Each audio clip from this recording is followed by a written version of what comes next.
We just spent a fabulous 4-day extravaganza adventure at a place you've probably never heard of. You need to put this on your bucket list because it is a must do for anybody looking for an active vacation as seniors. Absolutely. I'm so excited to tell you about this particular trip. We have been traveling for the past 4 years. My name is Steve. This is Chris. We are Eat, Walk, Learn. We're going to tell you about our itinerary. We're going to tell you about the logistics, how to get there, and what to see in these amazing hikes. And we're going to tell you about how much it costs so you know what to budget for it. Well, now that we've got them all interested, we should probably tell them where it was, right? Where was it? We went to the Atacama Desert, which is the north part of Chile. You're hiding your notes, Sonny? That is the northern part of Chile. We didn't think that this was a place we would go. We had spent a month in Viña del Mar. We were getting ready to go on our cruise. Is this your... Well, yeah, because you didn't say the Atacama Desert is the highest, driest place on Earth. Yeah. And it really was an adventure. So I'm wearing my little adventure hat that I wear when I go on some adventure hikes like this. Okay, Indiana. Mr. Ohio, we'll call you Ohio Jones. Ohio Jones, yes. Anyway, we didn't think we were going to go on this trip. We had this week that we needed to figure out what to do before we got on a cruise to reposition up to North America. We see Atacama, we kind of heard about it. We're like, I don't know, desert, red rocks, whatever. We've done that before. But let me tell you this. Let me ask you a question, Steve-O. Yes. What do the following things have in common? Jordan or Petra or Wadi Rum, Moab, and Atacama Desert. What do they have in common? The places that we've been to. Yeah. Amazing places, desert places. Yeah. Red rocks, red dunes, red sand. You know what? I think they're all like, if you had to ask me what my top 5 places in the world have been, I think those are it. I mean, really, my common denominator is red rocks and red sand and red dunes and desert. I didn't know you had such a good time. I know. And you were with me. How about that? I was with you. So anyway. That was great. But the reason why Atacama was so much different, not only does it have the red dunes and the red sand and the red rocks, it also has volcanoes, it has salt flats, and it has flamingos and your favorite animal, which you can never pronounce.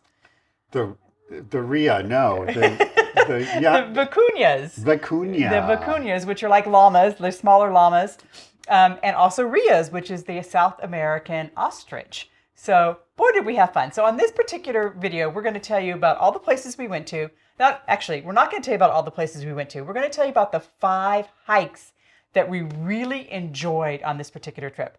But let's start with the logistics first. So we flew from Santiago to Calama, landed in Calama, and then picked up a rental car. What do you want to say about our rental car? Our rental car, her name was, we name our cars. Gutless Wonder, I think. She was the Gutless Wonder. We did change her name to the Gutsy Wonder after she made it up that one hill, but she was the Gutless Wonder. So we had a little cheapo, I don't know what kind of car, Nissan Sentra or something on the road. Yeah, and Hyundai. It was like, I think it had 2 cylinders maybe. Yeah, and it was a Flintstone pedal. But first note is to not do what we did. Make sure when you do this trip, get yourself a 4-wheel drive. Yeah. And because you're going to want it and you're going to feel more comfortable in it. But everything we're going to tell you that we did in this car. So you can do it in a regular little 4-cylinder car. But if you had a 4-wheel drive or we had a 4-wheel drive, we would have done other things. We couldn't do them because a lot of the roads that go out to these places are dirt roads.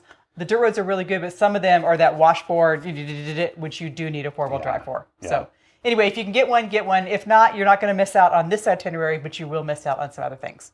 So anyway, so we got the car. We drove about an hour to this town of San Pedro de Atacama, and we stayed in this place called Sami, which I'm going to call a rustic spa.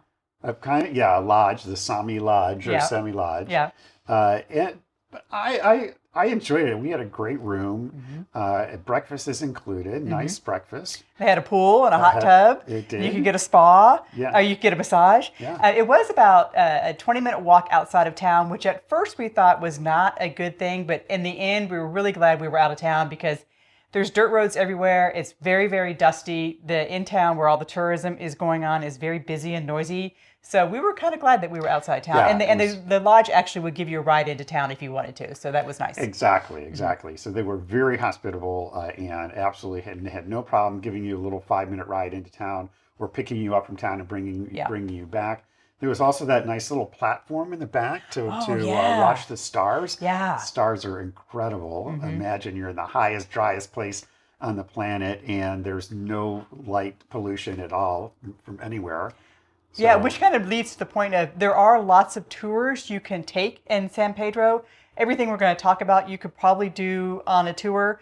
We were really glad we had a car because it gave us the flexibility to do the things we wanted to do. We didn't have to do them with a group. We could do them on our own timeline, and we could do a lot more things than what the tour was doing. So, you had to balance that, but it was great having the car. And at the end, we'll tell you how much everything costs, and you can balance that out. But the tours, each tour they started at like $40 and went up for each person. It didn't matter what you were doing. The starting price always started at about $40. So, okay.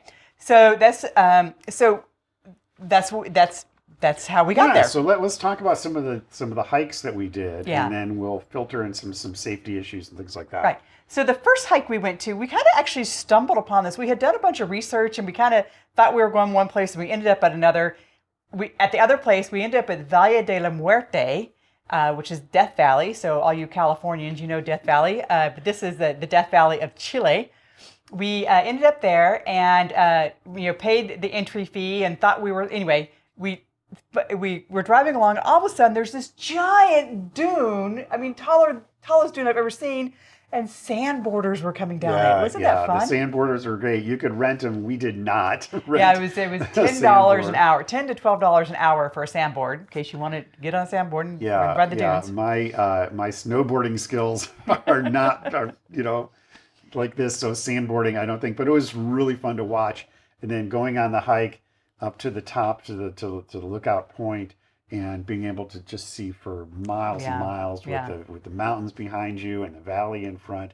The colors were amazing. Yeah, so this hike was really maybe 2 miles round trip. Lots of elevation gain, but it's just straight up a road. And there is some sand along the way, so it's nice to have some shoes you can manage in the sand. But we got up to the Mirador. It was hot and dry, but it wasn't a hard hike. It was just a gradual incline. First safety tip, make sure you've got lots of water with you because you're at high elevation. Yeah. It's really dry, and if you've ever been on it really at high elevation, have a tendency to get a headache. You need to be hydrated to counteract those effects of the altitude. And I think when we were at the Mirador, you said it was 9,000 feet, right? Yeah. It was 9,000 feet when we got to the top of that hike, yes. Yeah, so for all of you meter people, that's about 3,000 meters. So anyway, that was the first hike. So the second hike we did, as I'm trying to remember, we went to Valle de la Luna. So you had Valle de la Muerte, Valle de la Luna, so that's Moon Valley. And in the Moon Valley, there's a bunch of different things you can do. It was such a beautiful place to be. We wanted to focus on just 3 hikes within the Valle de la Luna. So we paid our entry fee. The first hike we went to was called the Duna Mayor. Wow, did you like this one? Yeah, it was awesome. And again, it was not that difficult to hike. The trails were nicely laid out and they, good wide and flat trails, although you're going up in some altitude. But what a beautiful view, and it's just spectacular. The kinds of things.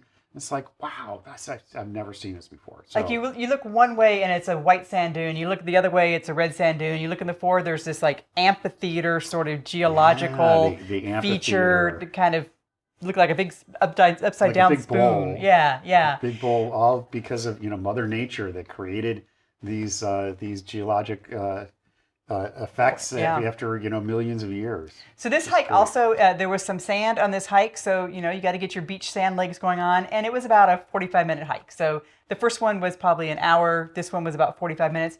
None of these hikes are long. What makes them strenuous is the altitude, and then sometimes you're walking in sand. So those are 2 challenges that might make somebody have a little bit of a challenge. Okay, the next place we went was also in Valle de la Luna. It was called the Mina de Sal, which is the salt mines. Now there's lots of hikes you can do in Valle de la Luna. We're just going to emphasize these 2. Steve really liked this one because you liked all that mining gear. Yeah, I mean, it's really cool. It's cool to think about it's at some point in history that this was a live working salt mining operation in these mountains. And we'll talk about the salt flats in a minute, but just to see the salt crystals in the rocks and some of the old mining equipment is pretty cool. And it was a great hike. I thought it was funny. You get actually to the mouth of the mine or the entry of the mine, it says, "Don't go in." Like, you really didn't have to tell me that, but I guess you have to tell some people that. And I'm sure a lot of people don't go right past the sign. Yeah. But anyway, this hike is not that long at all. Maybe 20, 30 minutes, but it's super interesting. And it's kind of hard because it's just, by the time we got there, I think it was 2 or 3 o'clock in the afternoon, so it was really hot. A little bit of elevation gain, but just hot and dry conditions. Yeah. And but I really like seeing those crystals in the rocks. I wish I had a pick that I could have picked out some crystals because it was really cool seeing the crystals. Season our food. Yeah, right. But don't miss the 3 Marys and the other, or actually the 3 Saints or the 3 Guards or whatever it's called. Anyway, lots of other hikes in Valle de Luna. All right.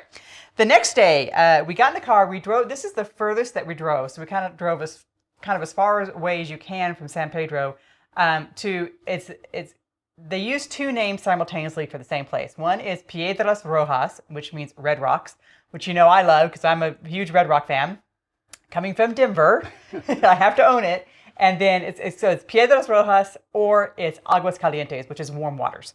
So we drove and talk about elevation. We got up to 4,000 meters, which is 12 or 13,000 feet. So super high. Definitely, if you have not been feeling elevation by this point, you will feel it here.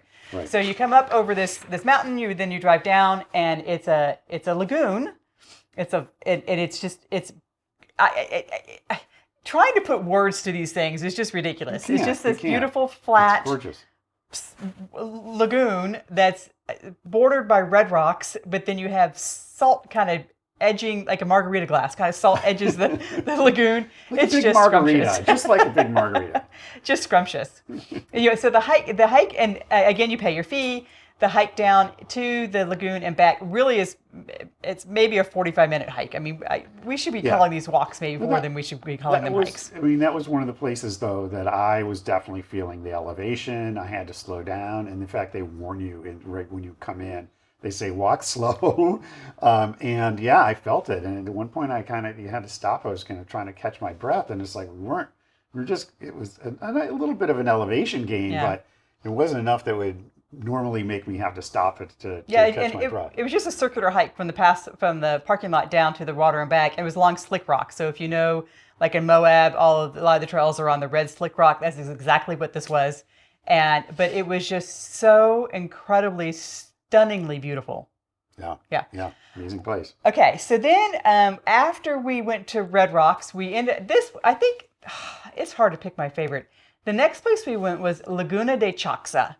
And first of all, warning, Google does not take you to the right place. It will take you 50 kilometers out of the way, and we learned the hard way. Yeah. Actually, when we got to the place that was supposed to be, there was a sign that said, you can't come in here. And then there's some graffiti written in English of, you should have told us about this, or in Spanish. And then there was written in English, very small, I'll show you a little picture of it, the right direction. Someone had taken a Sharpie and actually written the directions on this sign. So we followed those. We ended up back at the right place. So ask your hotel for the right directions to get to Laguna Chaxa.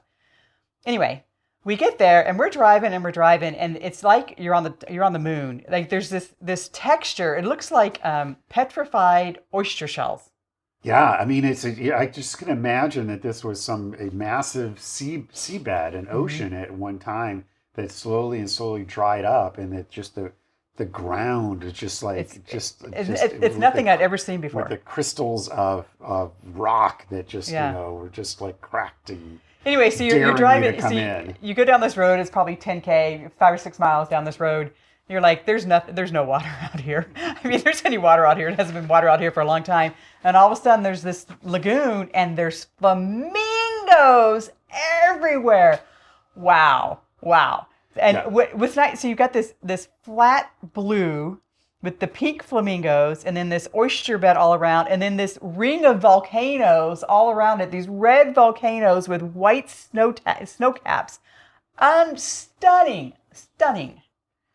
Right. Yeah. I mean, Right, I he don't know says. what I could add to that. I mean, the environment was just like one of these, just like you never seen any place like it, and I don't think we ever will see anything like it again. Yeah. So anyway, so again, you pay your fee, and all the rangers give you instructions, and all the instructions are the same. But anyway, so you walk out through the salt beds, and it's a marked trail, and there's a little interpretation along the way. Again, we should say this is a walk and not a hike, but very flat, very hot, no shade, no water.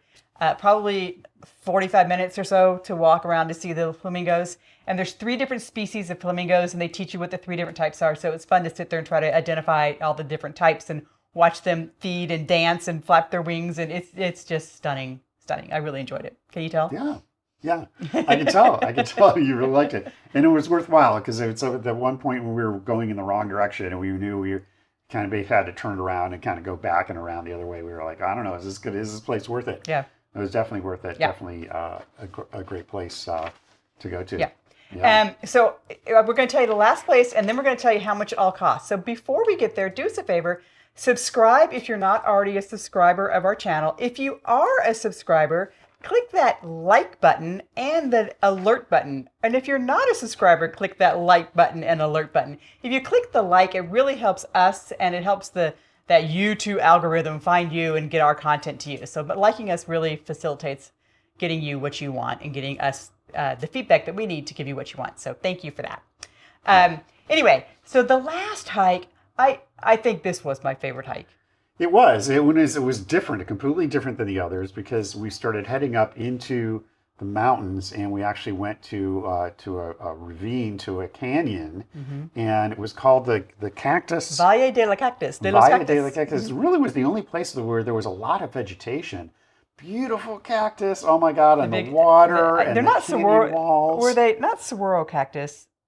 You cactus people, tell us the ones with the arms. I can't remember. They're not the one. They're like the ones in Arizona, but they're different species. Anyways. Yeah. Tell us what these cactus are. We're showing you pictures of them. Yeah. And it was a great hike. Now the trail was not really a trail. So this is the one that was a little bit more of a difficult. This is definitely a short hike, and not a lot of elevation gain. But there really was not a really well-defined trail, so you had to do a bit of scrambling on the rocks. And I don't know if we're going to show the video of me like getting up on the rocks and having to figure out how to come back down. Yeah. But it was well worth it. A little waterfalls, the rushing water, the beautiful canyon, the snow-capped mountains in the background. But I liked vegetation. I liked how it started because you kind of have to figure out how to get across 2 little branches of the river, and so having the right shoes does you well there. And then so you get across the river, and then you kind of get on the edge of the river, and then there's kind of a trail there. And then you're going along, and then you have to start scrambling and bouldering where there really isn't a trail. You kind of have to make your own, and you kind of get to a high point where you can watch the waterfalls and stuff. Again, this hike is not long. I'd say it's 2 miles round trip, but very vigorous because you've got to climb all these rocks. And with the altitude, you definitely feel it. So not a long hike, but definitely the most challenging. Nothing is flat on this particular hike. There's definitely climbing and bouldering, and I don't think having poles would help you here because you really do need to have your hands and your feet to be able to grab and grasp in order to get up and down around the boulders and the rocks. So let's talk about some of the other safety things. So Chris was talking about shoes. So I wind up walking in the water quite a bit. So, and also then you're on rocks, you're on sand. And so you need a good shoe that can handle lots of different types of terrain. Yeah. So, we've mentioned before in other videos, we used the Hoka Hapara, which we both were wearing. Great for the sand because the sand would get in, the sand would come out. We would get in the water, the wet and the dry and so on. So perfect. They had great grip, great comfortable shoe for these conditions. So check out the Hoka Hapara. We will put a link in the description for that. Also, make sure you've got sunscreen, obviously. When we actually landed, before we left Kalama, we stopped at Walmart and picked up a bunch of groceries, some sunscreen, and we even purchased they were $12, right? $12, yeah. $12 for some puffer vest because the temperatures there range from... Yeah, so in Fahrenheit, we had a high of about 85 degrees during the day and a low of about 40 degrees. Yeah, so and nice and crisp. Really wide difference. So when you're waking up in the morning and the sun's coming up, it was pretty chilly, and you definitely needed a jacket for that. So in centigrade, I don't know, it was like the range from like 4 degrees in the morning to 29. 29. Yeah. And so we got the puffer jackets, which were good also for sunrise and sunset. So we wear those out to see the sunsets. And then in the morning at breakfast time and stuff, we had them on. So definitely, as you guys know, we travel light, so we don't have clothing for 40 degrees. And so we had to stop by Walmart and get those puffers.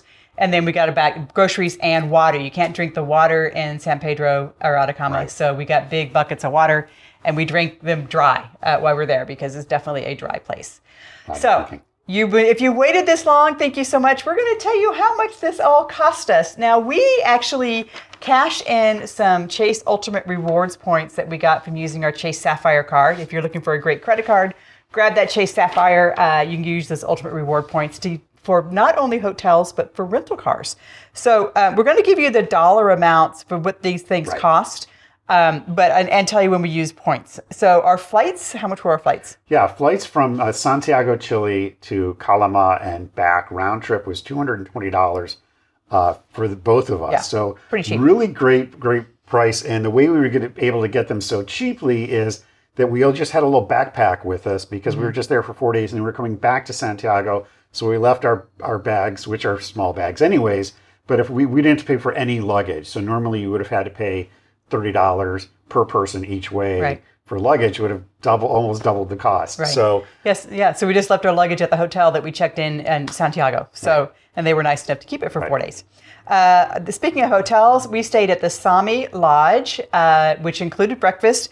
We did pay points for this, but the value of those points was $360 for 4 nights. Which included breakfast, like I said. The car rental, again, we paid points for this. We do recommend, again, getting that 4-wheel drive if you can. For the 4-day rental, it was $154, which that was a deal, I thought. Yeah. Gas for that was $55. We used about a tank and a quarter doing all the driving around. Again, and we had a little car. It was really fuel efficient, and the gas is not very expensive in Chile. We did a lot of driving to get to some of these places, so I think that was a pretty great deal. It was probably about the gas. 500 or 600 kilometers that we drove total. Yeah, something like that. Food. So we did load up at the Walmart. Can't believe I'm in a Walmart. It's called Linder. It's not called Walmart. It's called Lider.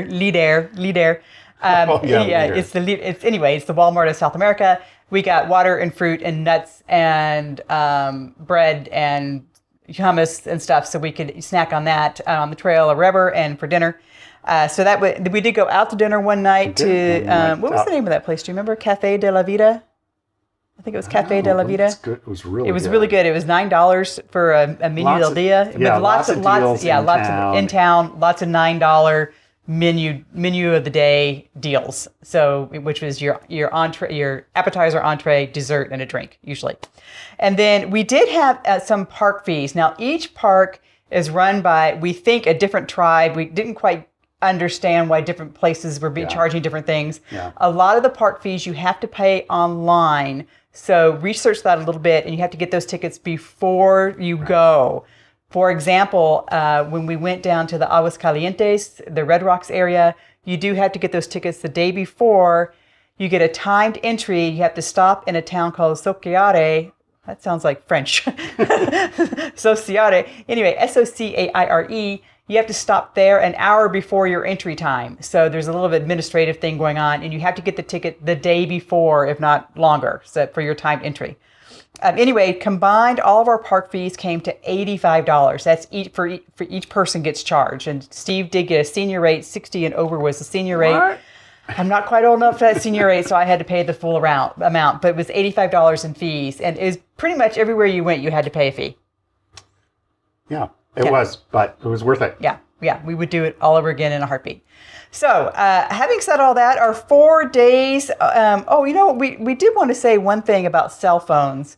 Our cell phones worked in the main center, but there's no reception once you leave the main center. So make sure if you're using GPS, you've downloaded the maps, or you're using maps.me to make sure you have an offline way to navigate. Although the signage is pretty good, you can probably get by without any navigation. but your phone is not going to work once you leave town. Even Yeah. I mean, we've got a great global plan. Doesn't matter what your plan is. There's just no cell phone service. If you have any questions about using your cell phone in any country in the world, you can watch this video up here about how to get great cell service everywhere, except when you're in the middle of the mountains in Chile. Right. But our total amount for the whole trip was $964. So that was 5 days, 4 nights, right? Yeah. 5 days, 4 nights, $964, of which about 700 of it were paid with points. So thank you very much for watching. Is that the right number? You just gave me a... Yeah. Okay. No, that's not. No, I was just going to comment. I thought it was a great deal. Yeah. I would do it all over again. One of the best places I've ever been to, and we've been to a lot of places in the last 4 years. An amazing experience. You know, I think that if you want to know what our other favorite place was, watch our video. We'll put it right here of Khao Suk versus Koh Phi Phi. Those were in Thailand. Which one do we like best? We will tell you in this video right here. We'll see you next week. Thanks, guys. Ciao.